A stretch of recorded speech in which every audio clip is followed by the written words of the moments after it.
Assalamualaikum warahmatullahi wabarakatuh. Salam dan bahagia Bapak Ibu guru hebat. Perkenalkan, nama saya Arif Mahdian SPD dari UPT SMP Negeri 3 Air Putih, CGP Angkatan 8 Kabupaten Batubara. Pada kesempatan kali ini saya akan memaparkan tentang aksi nyata modul 1.4 tentang budaya positif dan penerapan segitiga restitusi dan diseminasi saya kepada rekan-rekan sejawat tentang budaya positif. Mari kita saksikan tayangan berikut ini.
Baik, aku dengarkan.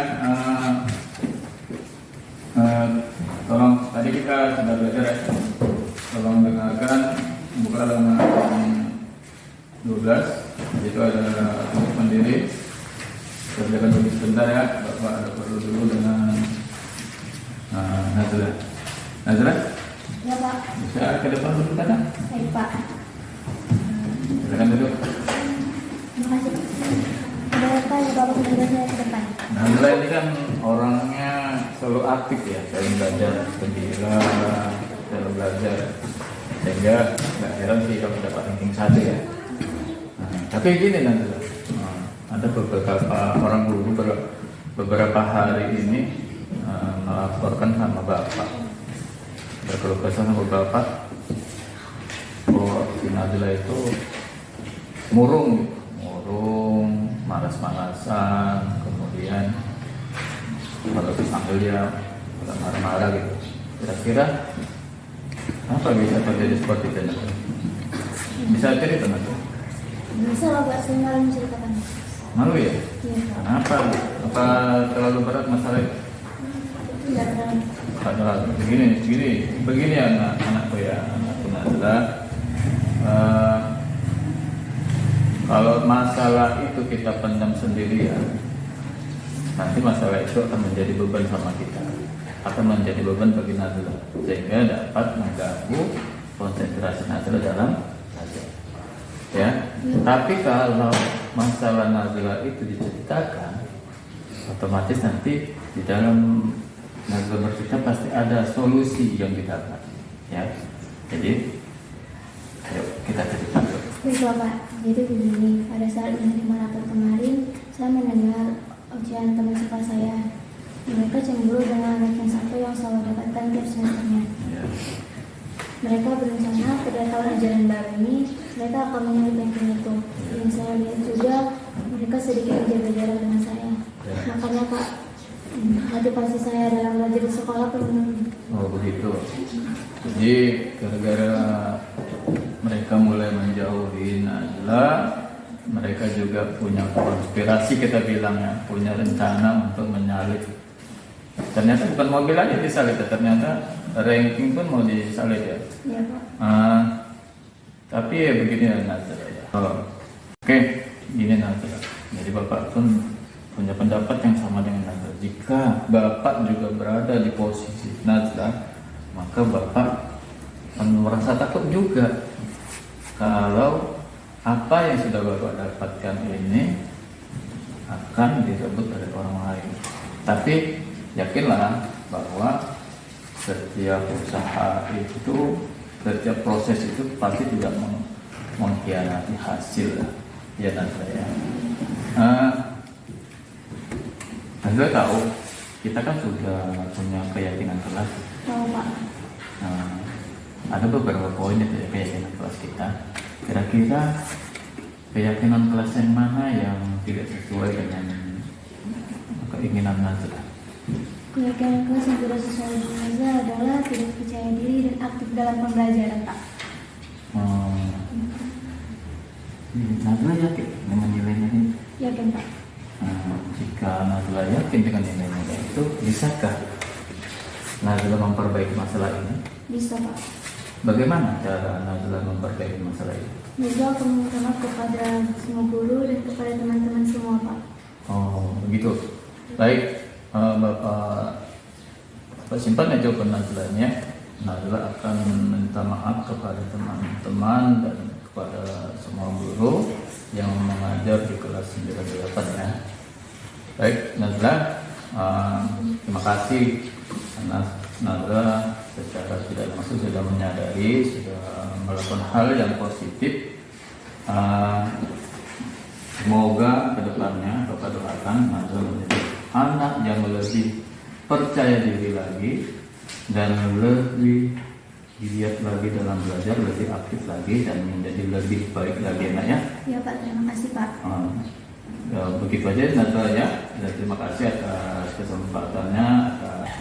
Sekarang kembali ke tempat duduknya. Baik, Pak.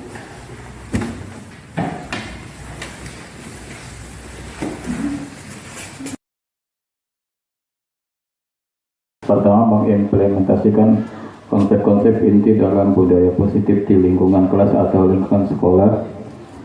Kemudian membagikan pemahaman dan pengalaman dalam praktek implementasi budaya positif kepada teman-teman sejawat.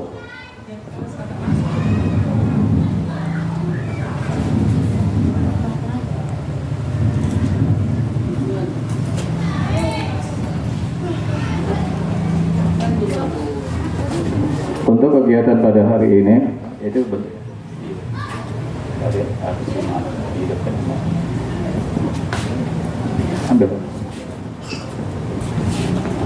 Adapun kegiatan pada hari ini meliputi pertama pemahaman tentang budaya positif, yang kedua perubahan paradigma belajar, yang ketiga pembuatan keyakinan sekolah atau kelas, yang keempat penerapan segitiga restitusi. Kita masuk aja ke kalau di sekolah kita kan punya peraturan sekolah ya Bapak Ibu. Tapi kalau peraturannya itu biasanya dia ujungnya ke konsekuensi. Tapi kalau kita buat keyakinan sekolah, dia bukan hukuman, tapi nilai-nilai karakter yang mau kita munculkan dari siswa. Contoh misalnya, sering kan ada jangan buang sampah sembarangan. Itu kan kata-kata peraturan. Tapi kalau kita buat keyakinan sekolah, maka bahasanya beda lagi. Buanglah sampah pada tempatnya. Jadi dia bahasanya lebih halus. Jadi di situ nanti diharapkan muncul karakter siswa untuk bertanggung jawab, ya, peduli terhadap lingkungan. Tapi kalau dia jangan buang sampah sembarangan, berarti itu nanti ada sanksinya, ada hukumannya kalau tidak dilaksanakan. Tapi nilai karakternya nggak muncul. Biasa. Iya, karena udah terbiasa kan. Lanjut Bu.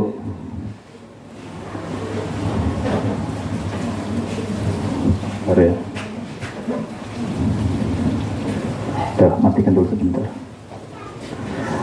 Budaya positif adalah sikap, nilai, atau kepercayaan dan praktek-praktek yang menciptakan lingkungan yang mendukung dan memotivasi orang untuk berkembang dan berkontribusi secara positif.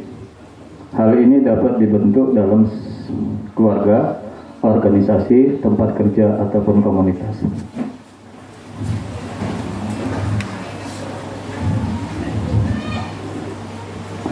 Budaya positif merujuk pada kumpulan norma, nilai dan kebiasaan positif yang berkembang dalam suatu lingkungan, baik itu di tempat kerja, di sekolah, atau di masyarakat.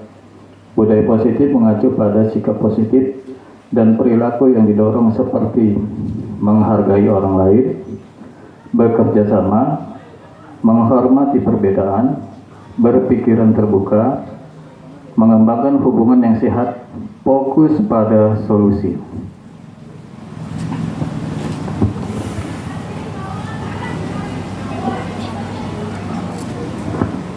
Dalam budaya positif, orang-orang mendukung satu sama lain untuk mencapai tujuan bersama, dan keberhasilan diukur tidak hanya dari sisi hasil akhir, tetapi juga dari kebahagiaan, kesejahteraan, dan pertumbuhan personal dan kolektif. Ya, selama ini kan kita terapkan itu kan peraturan sekolah. Bukan kita menentang peraturan sekolah ya, tapi untuk mengimbangi,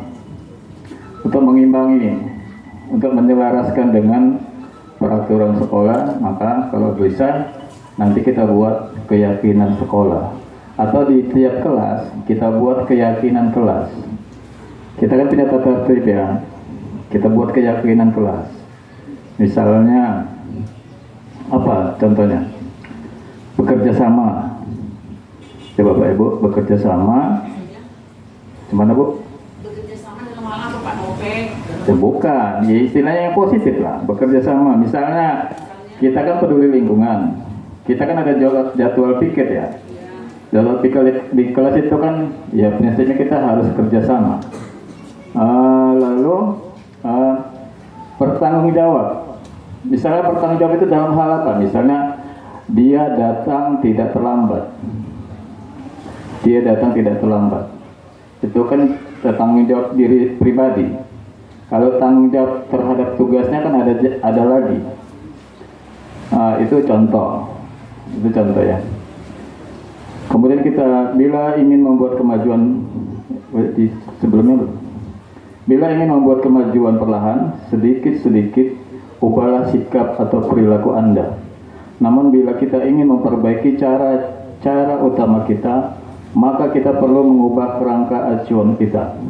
Ubahlah bagaimana Anda melihat dunia, bagaimana Anda berpikir tentang manusia, ubahlah paradigma Anda, skema pemahaman, dan penjelasan aspek-aspek tertentu tentang realitas. Jadi kalau kita belum terbiasa dengan budaya positif. Nggak mungkin seketika itu harus kita laksanakan. Coba kita perlahan-lahan. Kita buat dulu nanti keyakinan sekolah kita. Nanti kita rebutkan mungkin di lain waktu ya. Kapan mau kita buat? Apa aja isinya? Agar nilai-nilai yang ada di diri peserta didik itu muncul. Karakter siswa itu muncul. Kemudian ada disiplin positif dan nilai-nilai kebajikan universal. Kalau nilai-nilai kebajikan universal ini bersumber dari, kalau kita kan sudah kurikulum merdeka ya Bapak Ibu, kan kita punya 6 dimensi profil pelajar Pancasila. Disinilah nilai-nilai kebajikan universal itu. Kita mau numbuhkan yang 6 dimensi itu. Adapun teori kontrol dari Dr. William Glasser, ilusi guru mengontrol murid. Ada 3. Yang pertama, ilusi bahwa semua penguatan positif, efektif dan bermanfaat. Ilusi kita itu ya, ilusi kita bahwa penguatan yang kita buat dapat bermanfaat, belum tentu juga. Lalu yang kedua, ilusi bahwa kritik dan membuat orang merasa bersalah dapat menguatkan karakter. Bisa saja orang tambah dendam. Lalu yang ketiga, bahwa ilusi bahwa orang dewasa memiliki hak untuk memaksa. Apakah benar seperti itu?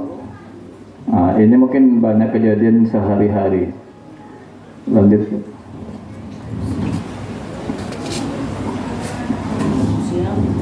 Sampai. Oke. Disiplin positif menjadi sesuatu yang dilakukan seseorang pada orang lain untuk mendapatkan kepatuhan. Kita cenderung menghubungkan kata disiplin dengan ketidaknyamanan. Ya, itu kan berarti kan itu tadi adanya, kalau peraturan itu berujung pada sanksi atau hukuman. Kalaupun dia budaya positif, dia ujungnya tidak ke hukuman atau sanksi, tapi kepada memunculkan nilai-nilai karakter siswa. Adapun definisi kata merdeka menurut Ki Hajar Dewantara adalah dalam bahasa Jawa, merdeka iku jarwana noramung lepasing pamreh ing ogah kuat kuasa aman diri priyangga. Merdeka itu artinya tidak hanya terlepas dari perintah, akan tetapi juga cakap buat memerintah diri sendiri. Istilahnya, kita bisa bertanggung jawab kepada diri kita sendiri. Kita memang sudah dimerdekakan. Kalau filosofi Ki Hajar Dewantara itu, tugas kita itu sebagai guru cuma menuntut. Bahkan ada dari filosofi Ki Hajar Dewantara itu, kita berhamba pada siswa. Berhamba maksudnya di sini bukan kita seperti film-film itu ya, kita sebagai pembantu ya, bukan. Tapi di sini kita berhamba, kita berusaha untuk memenuhi semua kebutuhan daripada siswa kita. Yang kemarin juga ada Pak Surya bilang, kita ini abdi, pelayan. Itu yang dibilang Pak Surya. Tapi dalam arti, walaupun kita berhamba, kita merdekakan siswa kita, tapi kita tetap, tugasnya tetap menjadi pamong, menjadi penuntun, agar anak bisa mencapai kebahagiaan dan kesejahteraan yang setinggi-tingginya. Kemudian motivasi perilaku manusia. Menurut Diana Gosen ada 3 motivasi perilaku manusia. Yang pertama, untuk menghindari ketidaknyamanan atau hukuman. Yang kedua, untuk mendapatkan imbalan. Biasanya kan anak-anak itu, daripada nanti aku dihukum, tidak pikir, bagus cepat-cepat aku laksanakan. Inilah yang selalu muncul kalau kita buat peraturan itu. ada ketidaknyamanan mereka, ada mereka coba menghindar. Kemudian perilaku manusia selanjutnya untuk mendapatkan imbalan. Lalu yang ketiga, untuk menjadi manusia yang dia inginkan dan menghargai diri sendiri dengan nilai-nilai yang dia inginkan. Ini perilaku dari manusia. Ini menurut Diana Gosen. Dari tiga ini yang mana kira-kira yang ada dari diri Bapak Ibu? Apakah yang kedua? Anda bekerja untuk mendapatkan imbalan? Hah? Ada Bu Rebecca bisa ngasih pendapat? Menurut Ibu lah? Senior lah dulu, senior. Mana lagi tertinggi? Jadi motivasi yang mana yang Ibu miliki? Motivasi mana? Yang saya miliki Pak Arif, ya sebenarnya sih nomor 2 juga itulah. Terus nomor 3 itu juga Pak. Yang paling dominannya sebenarnya kita dituntut Pak. Ya nomor 3-nya Pak. Tapi namanya iya kemanusiaan kan Pak. Nah itulah imbalan juga Pak. Kira-kira. Alasannya Bu. Alasannya. Baik. Alasannya Pak Arif. Tes. Bisa makan. Kebutuhan Pak, kebutuhan manusia. Menjadi manusia. Oke, terima kasih Ibu Rebecca sudah memberikan. Jadi Ibu motivasinya yang kalau yang utama yang 3 ya. Tapi secara lahiriah kita mau yang kedua. Apapun yang kita kerjakan, kita maunya mendapatkan imbalan. Kalau menurut Ibu Sonda, Sesuai kebutuhannya kan saudara. Dapatkan imbalan. Iya Pak, kayak mirip-mirip kayak Bu Rebecca karena sama-sama tua itu tadi mereka. Kalau di hatiku yang nomor 3-nya sebenarnya Pak. Tapi seiring perjalanan hidup ini akhirnya jadi ke yang kedua lah jadinya Pak. Tapi nomor 3 lah Pak paling utama sebenarnya Pak. oke. Bukan nomor 1. Bukan nomor 1 Bapak Ibu.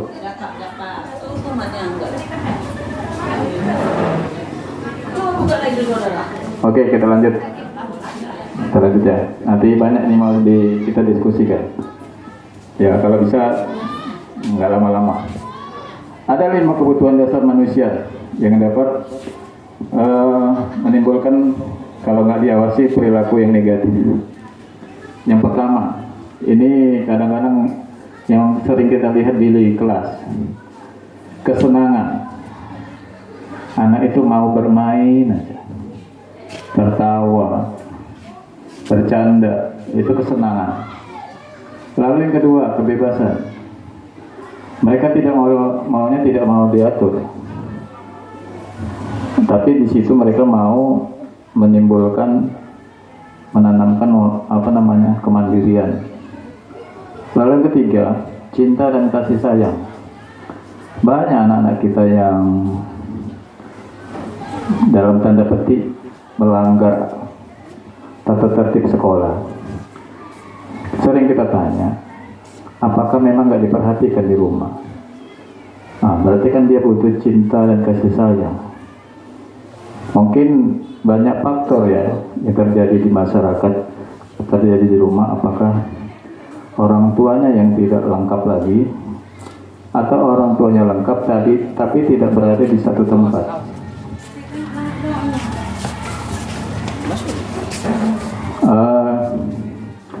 Kita lanjut. Kemudian ada beberapa posisi kontrol dari seorang guru. Nah, posisi kontrol dari seorang guru. Kita punya 5 posisi kontrol, yang mana nanti yang mendarah daging bagi kita, ya. Apakah sebagai penghukum, sebagai pemantau, atau kita terlalu dekat dengan siswa sehingga siswa itu berkata bahwa dialah temanku, atau kita sebagai pembuat merasa bersalah, atau yang paling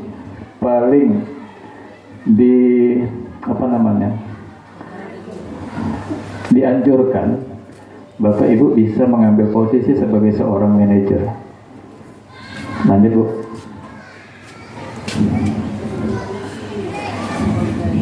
Kita lihat ya, Bu, berapa video ini. Mana yang cocok kira-kira dengan pribadi Bapak Ibu sekalian.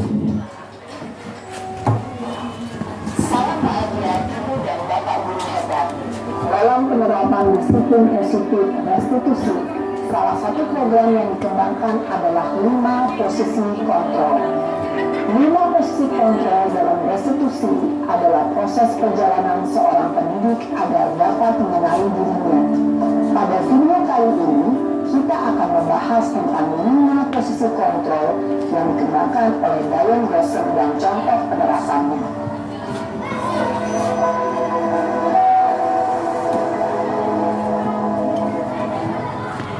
5 posisi kontrol itu adalah: 1. Posisi penghukum. 2. Posisi pembuat merasa bersalah. 3. Posisi teman. 4. Posisi pemantau atau monitor. Dan 5. Posisi manajer. Untuk lebih memahami kelima posisi tersebut, mari kita saksikan kasus Naren yang terlambat hadir 20 menit di sekolah dan melihat bagaimana kelima posisi kontrol dalam menghadapi masalah tersebut.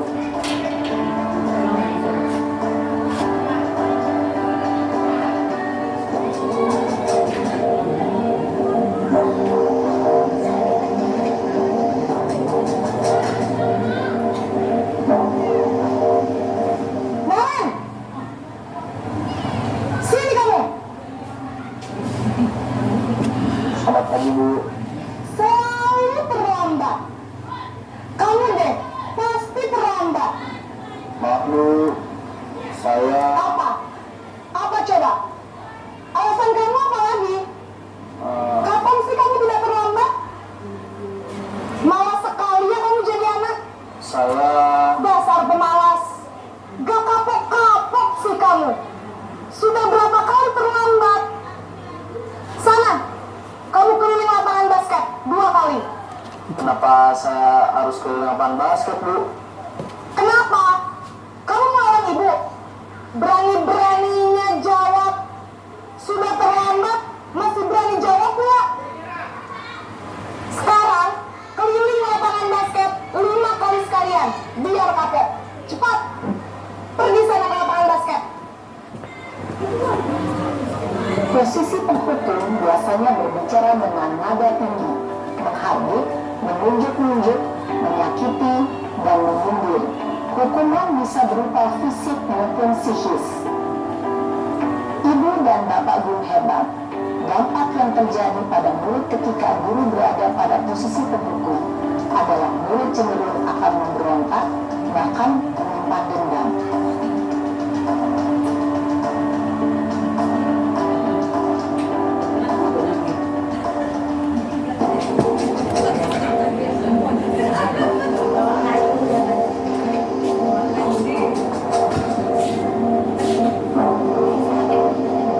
Naren!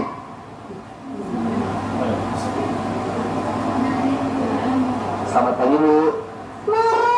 Naren, kamu kenapa terlambat lagi, nak? Ya Tuhan, Naren, kamu senang ya bikin ibu susah ya? Kalau kamu terlambat lagi, nanti ibu yang ditegur bapak kepala sekolah, nak. Disangka ibu tidak bisa membina kamu. Membuat orang lain Duh, merasa bersalah. gimana ini? Charger nih. Maaf, Bu. Duh, Gusti Naren, kamu suka ya kalau ibu Terus sekarang ibu harus tulis apa yang di buku absen? Ini kamu sudah sering terlambat loh. Ini harus apa coba? Maaf sekali. Ya sudah, lain kali jangan bikin ibu susah lagi ya nak ya. Ibu tidak akan kuat lagi kalau kamu begini terus. Bisa jantungan kalau ibu tegur bapak kepala sekolah. Sana cepat ke kelas. Maaf ya Bu. Maaf sekali. Advan gak ada. Posisi pembuat rasa bersalah berbicara dengan nada tenang, cenderung lembut. Namun kata-kata yang diutarakan membuat murid merasa menjadi orang yang gagal, memandang buruk dirinya sendiri, merasa tidak berharga, dan tidak sanggup membahagiakan orang lain. Ketika guru mengambil posisi pembuat rasa bersalah, murid akan menganggap dirinya yang bersalah dan ia akan menyimpan emosi negatif tersebut di dalam dirinya.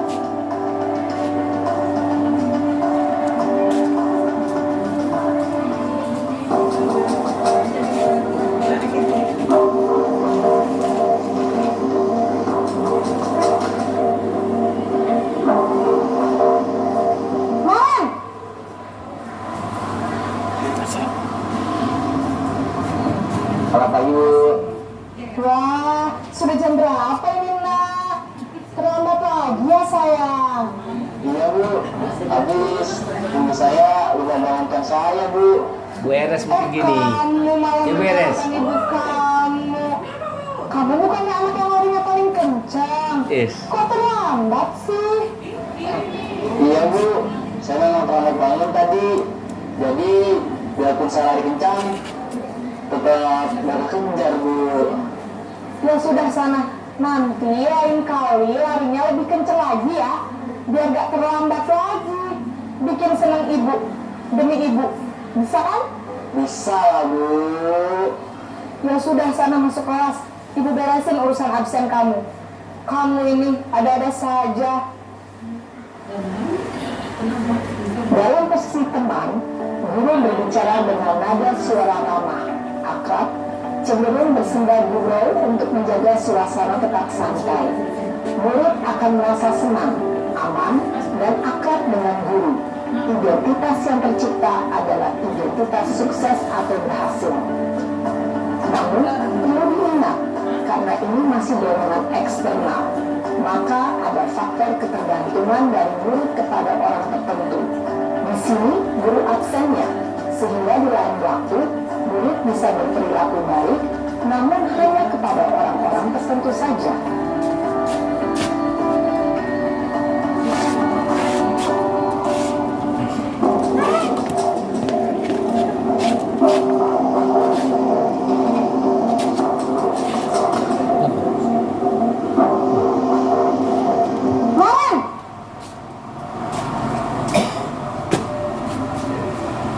Selamat pagi Bu. Naren, apa peraturan sekolah kita tentang jam berapa kita harus masuk sekolah, nak? Kita harus di sekolah jam 7 Bu. Iya betul, sekarang sudah jam 7.20. Naren sudah tahu konsekuensinya jika terlambat hadir. Paham Bu. Saya harus tinggal kelas pas jam istirahat selama 20 menit. Iya benar, konsekuensinya demikian. Jadi nanti jam 9.30 pas istirahat, kamu harus tinggal di kelas, kerjakan tugas tambahan untuk ketertinggalan kamu, ya? Baik Bu. Posisi penonton mengandalkan perhitungan atau data untuk mengontrol murid. Guru mengarahkan murid berdasarkan peraturan dan konsekuensi. Seorang penonton menunjukkan bahasa tubuh dan ekspresi wajah yang datar dan cenderung formal.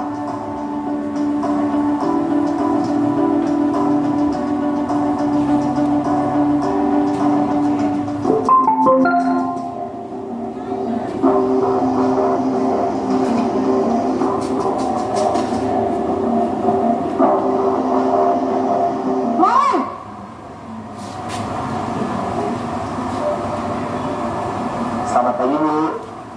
Selamat pagi, Naren. Maaf Bu, saya terlambat. Iya, sekolah masuknya jam 7, sekarang sudah jam 7.20. Jadi sekarang bagaimana ini, Naren?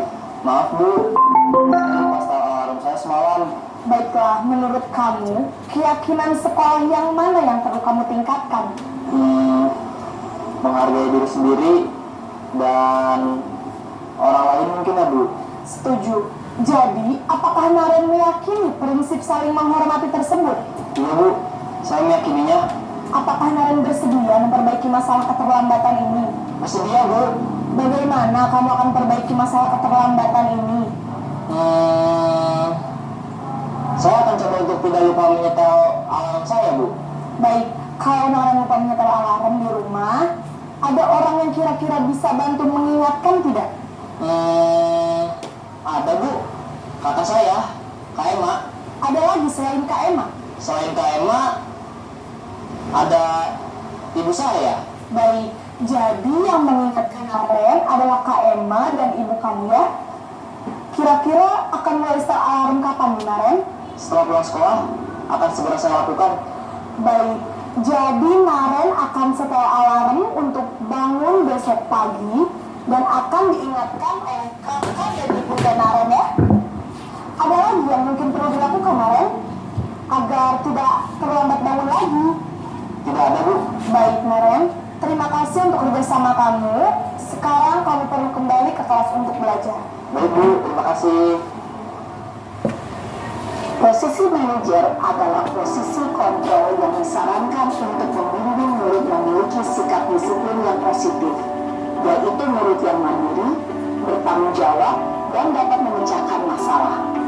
Tujuan dari posisi ini adalah agar murid dapat berefleksi atas tindakannya. Guru akan dengan tulus memberikan pertanyaan-pertanyaan bermakna, sehingga membuat murid dapat belajar dari kesalahannya dan mencari sebuah solusi untuk menyelesaikannya. Ibu dan Bapak guru hebat, setelah mengamati adegan kelima posisi kontrol tadi, kira-kira posisi mana yang paling ideal?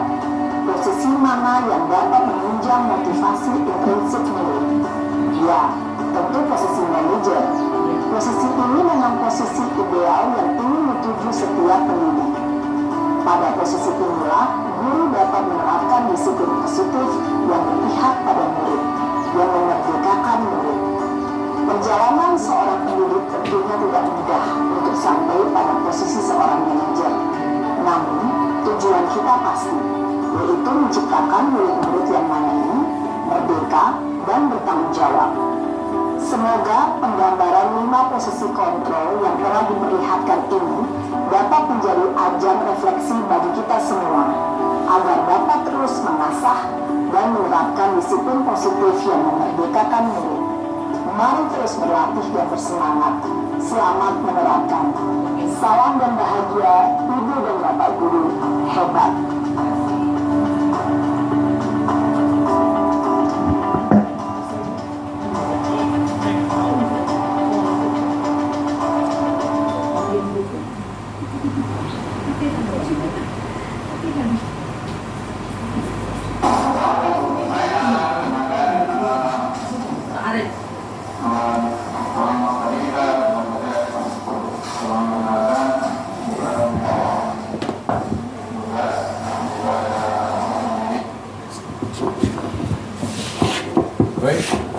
Baik Bapak Ibu, ada tadi 5 posisi kontrol. Kira-kira yang mana? Yang selain mungkin yang selama ini cuma 4 yang kita lakukan ya, atau 3 ya? Sebenarnya manajer itu sudah kita lakukan ya. Masih dicampuri ya. Posisi manajer ini masih dicampuri. Lagi bagus.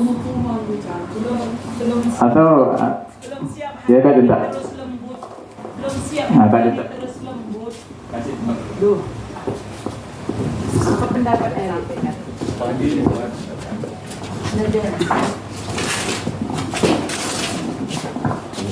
Pak Arif, nomor 1, nomor 2, nomor 3, nomor 4, nomor 5 itu sebenarnya udah kita praktekkan kepada anak-anak sehari-hari.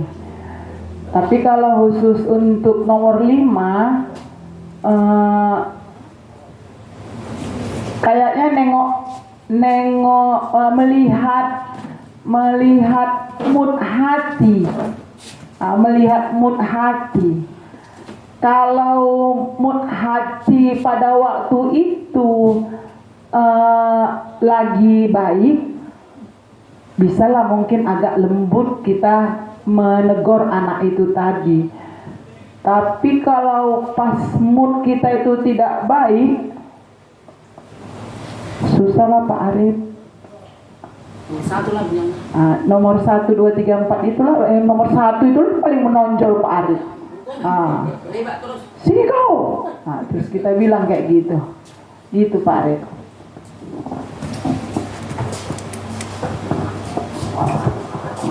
Baik, Bapak Ibu, terima kasih Bu Junta. Memang bukan cuma di sekolah kita ini aja, tapi di sekolah kalau kita perhatikan mungkin masih di provinsi Sumatera Utara ini lah ya, rata-rata seperti itu. Belum bisa menerapkan posisi manajer itu secara menyeluruh ya. Kita masih, apalagi yang pertama, sebagai penghukum, ini yang sering masih kita lakukan. Itu tadi kan yang pertama, anak disuruh hukumannya keliling lapangan. Apa hubungannya dia terlambat dengan harus mengelilingi lapangan? Apa nggak ada istilahnya kalau dibilang hukuman lain itu? Mungkin ada di beberapa sekolah, mungkin di tingkat SMA atau SMK, mereka buat peraturannya, kalau udah jam sekian, mereka akan tetap gerbang. Mereka akan biarkan tuh siswa itu mau terlambat mau atau bagaimana, termasuk gurunya juga. Tapi mungkin di UPT SMP Negeri 3 Putih ini, kita masih membuka gerbang ya, Bapak Ibu. Kita masih menerima siswa itu walaupun terlambat. Tapi mungkin di situ kan ada juga waktu keterlambatannya. Kita masih memberi ulur tarik. Kita masih memberikan, mungkin kalaupun konsekuensinya itu tidaklah hukuman yang berat, tapi kita coba untuk bagaimana siswa itu bertanggung jawab atas keterlambatannya. Tapi yang memang diakui bahwa posisi 1, 2, ada yang posisi teman. Ada yang posisi teman, mungkin dalam belajar ada ya Bapak Ibu ya. Mungkin nggak kerja PR atau dibiarkan saja.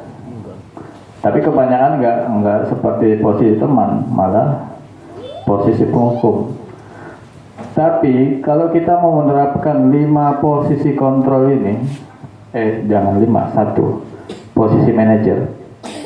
Kita buat dulu kenyamanan sekolah atau kesepakatan sekolah. Memang kita udah punya peraturan, tapi bagaimana supaya kita bisa menerapkan 1 posisi kontrol yang selalu dirindukan oleh setiap guru. Tapi kita buat dulu kenyamanan kelasnya, kenyamanan sekolahnya. Ada nilai-nilai positif, ada nilai-nilai karakter yang mau kita tuju kepada siswa. Apakah Bapak Ibu, misalnya kalau kita berubah perlahan-lahan, apakah Bapak Ibu bersedia? Bersediakah? Karena kan ini kurikulum merdeka. Kurikulum merdeka itulah yang dituntut. Bagaimana anak itu mendapatkan haknya juga, mendapatkan perlindungan juga.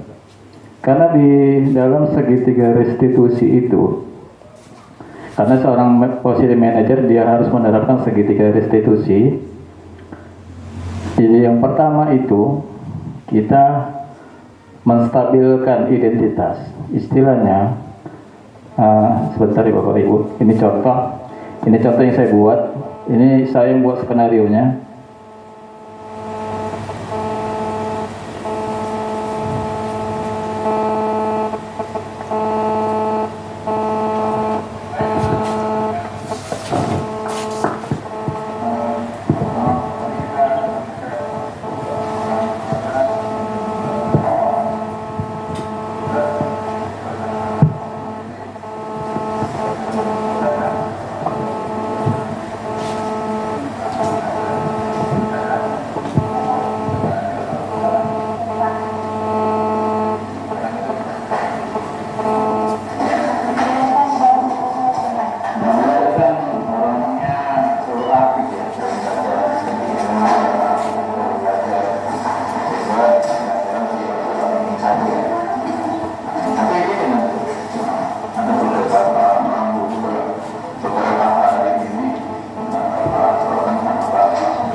itu akan menjadi beban sama kita, akan menjadi beban bagi nabi. Sehingga dapat mengganggu konsentrasi nabi dalam ya. Tapi kalau masalah nabi lagi dibuka, otomatis nanti di dalam nabi kita pasti ada solusi yang didapat. Ya, jadi kita Misalnya, jadi pada saat yang kemarin, saya mendengar ujian matematika saya. Mereka cemburu dengan ranking 1 yang saya dapatkan dari semuanya. Mereka berencana ketika ujian baru ini, mereka akan menunjukkan itu. Yang saya lihat juga, mereka sedikit berbeda dengan saya. Maka pada saya dalam belajar di sekolah itu umum. oh begitu. Jadi gara-gara mereka mulai menjauhi Najwa, mereka juga punya aspirasi, kita bilang punya rencana untuk menarik. Karena bukan mau bilang aja salah, ternyata ada yang tiba mau jadi salah ya. Tapi ya begini kan. Oke, ini nanti bapak pun punya pendapat yang sama dengan ketika bapak juga berada di posisi Najwa, maka bapak merasa takut juga kalau apa yang sudah bapak dapatkan ini akan dibesuk oleh orang lain. Tapi yakinlah bahwa setiap usaha itu, setiap proses itu pasti juga mengkhianati hasil. Ya dan saya Anda tahu kita kan juga punya keyakinan keras. Ada beberapa poin yang saya informasikan. Kira-kira keyakinan kelas yang mana yang tidak sesuai dengan keinginan Anda? Keyakinan kelas yang tidak sesuai dengannya adalah tidak percaya diri dan aktif dalam belajar, Pak.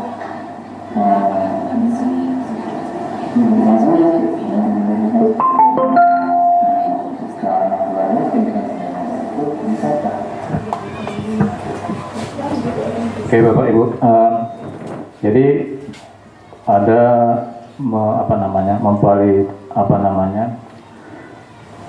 identitas, ya. Kemudian ada memvalidasi kesalahan anak itu apa. Jadi kita pertama tadi menstabilkan identitas, bahwa mungkin kalau dia berbuat sesuatu seperti itu, mungkin kalau kita pun mengambil posisi yang sama, lalu memvalidasi tindakan yang salah, apa kesalahannya, kita validasi. Kemudian habis itu yang terakhir adalah menanyakan keyakinan kelas yang sudah dibuat. Keyakinan kelas yang mana yang tidak sesuai dengan dirinya, ya. Di sini mungkin keyakinan kelas yang tidak sesuai dengan dirinya adalah percaya diri, ya, percaya diri. Jadi dia nanti akan membuat sebuah perubahan. Bagaimana dia melakukan perubahan? Dia akan melakukan, misalnya meminta maaf kepada teman-teman ataupun bapak ibu guru yang mengajar di kelasnya. Jadi yang akan diterapkan adalah tetap percaya diri walau orang punya rencana untuk mengejar prestasi yang sudah dia buat. Ini kembali lagi kepada bapak ibu kita semua. Bagaimana kita menyikapi perilaku siswa kita, khususnya di UPT Negeri 3 Air Putih ini. Memang tidaklah bisa serta-merta kita rubah seperti yang ada di video ini, tapi paling tidak ayo kita mulai buat keyakinan kelas. Kalau bisa setiap kelas kita buat keyakinan kelas.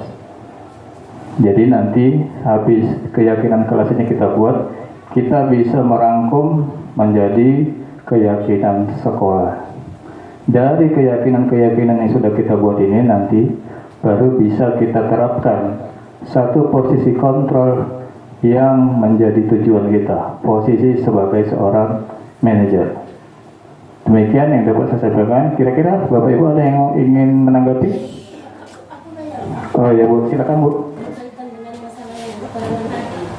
ini ada masalah tadi waktu saya masuk di kelas 86 naik kelas 7. Ya. Waktu saya masuk ada 2 orang siswa laki-laki itu udah nggak ada di kelas. Saya suruh kawannya cari. Begitu cari banyak makin lari dia berondong. Sampai les terakhir nggak masuk juga. Malah saya bawa latasnya, saya masukkan ke BK. Enggak, tolong BK ini ditangani. Jadi cuma kalau saya menyelesaikannya sesuai dengan ini. Tidak akan yang mana yang mau saya. Oke, jadi gini Bapak Ibu, ini kebiasaan kita juga nih. Memang BK itu bimbingan konseling, bimbingan penyuluhan. Tapi sebenarnya tugas BK bukan cuma menangani kasus-kasus yang seperti itu. Banyak sebenarnya tugas BK. Banyak, seharusnya mereka memberikan layanan tentang karir atau tentang bagaimana sebenarnya mereka harus belajar. Itu tugas BK. Tapi kadang-kadang kita ada punya masalah, kita bawa anak itu ke BK. Padahal kita sebagai guru juga sebagai BK juga sebenarnya, pembimbing juga, apalagi sebagai wali kelas. Kalau boleh sebelum masuk BK, kita lah dulu yang menanganinya. Mungkin gini, kalau mengganggu pelajaran nanti kita selesaikan setelah pelajaran kita selesai. Seperti itu Bapak Ibu. Jadi nanti coba kita terapkan, kita menyelesaikan masalah anak itu nggak langsung kita ke BK ya Bapak Ibu. Kita kan sebagai guru juga pernah belajar tentang studi kasus di universitas. Kita pernah dikasih mata kuliah seperti itu, studi kasus. Bagaimana menyelesaikan kasus ini. Berarti kan kita secara tidak langsung sudah dibekali tentang ilmu BK, walaupun tidak penuh. Ayo, mungkin nanti kalau kita selesaikan kasus anak itu, ya itu tadi Bu, kalau bisa kita coba terapkan dulu posisi kontrol sebagai seorang manajer. Kalau kita marah-marah tadi kan si anak apa katanya? Dendam ya? Iya Bu. Besoknya Bu, maksudnya besoknya dipanggil, istilahnya dengan bagaimana hak anak itu juga tidak kita hapus, tidak hilang. Kita mau menjadikan UPT SMP Negeri 3 Air Putih itu sebagai sekolah ramah anak. Bagaimana menerapkan itu tergantung kolaborasi kita semua. Gak bisa satu orang, gak bisa ke Pak Surya sendiri, gak bisa juga saya sebagai wakil kepala sekolah, tapi itu kolaborasi kita semua. Bagaimana kebersihan di sekolah kita ini bisa terwujud kalau kita tidak bekerja sama. Nanti Bu, kita coba untuk menyelesaikannya, karena mungkin ada hal-hal mungkin yang perlu diluruskan ya Bapak Ibu ya. Karena di dalam belajar juga kan di dalamnya ada minat peserta didik. Udah itu gaya cara penyampaian materi kita juga. Ini menjadi faktor juga Bapak Ibu. Ya, jadi nggak bisa 100% kita salahkan si siswanya. Mungkin ada yang kurang dari diri kita, coba kita flashback belakang apa yang kurang. Dan yang kurang itu ayo coba kita perbaiki. Gimana Bu, ada lagi tanggapan?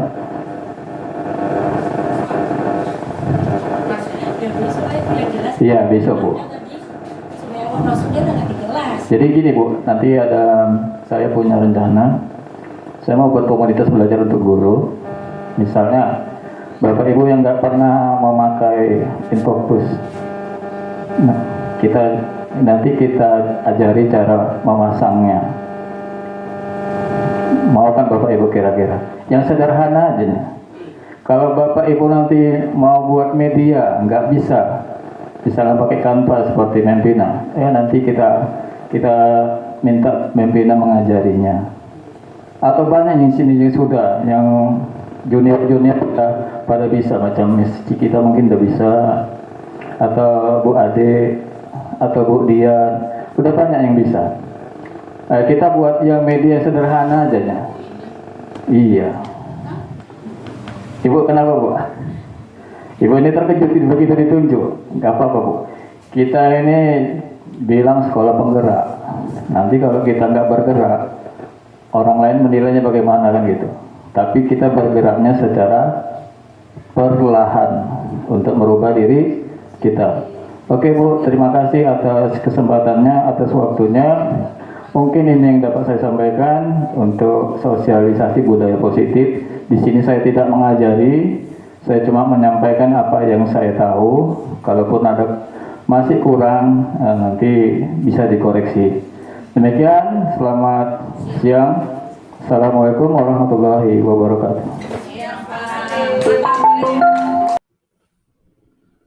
Demikianlah aksi nyata modul 1.4 tentang penerapan budaya positif di sekolah saya.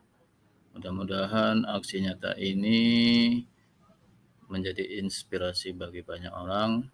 Demikian, wabillahi taufiq wal hidayah. Assalamualaikum warahmatullahi wabarakatuh. Salam dan bahagia.